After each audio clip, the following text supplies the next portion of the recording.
Use the special steam function to steam cook foods like vegetables and fish. Always use the supplied steam accessory when using this function.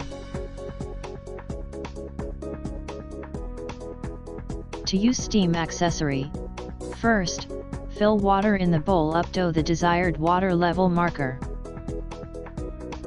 Next, insert the food-filled grid.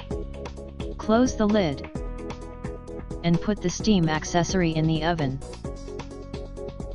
Press the steam button. Now turn the adjustable knob to select the food class, which will automatically set the other cooking parameters. See the manual, or the food class sticker on the oven for details of various food classes.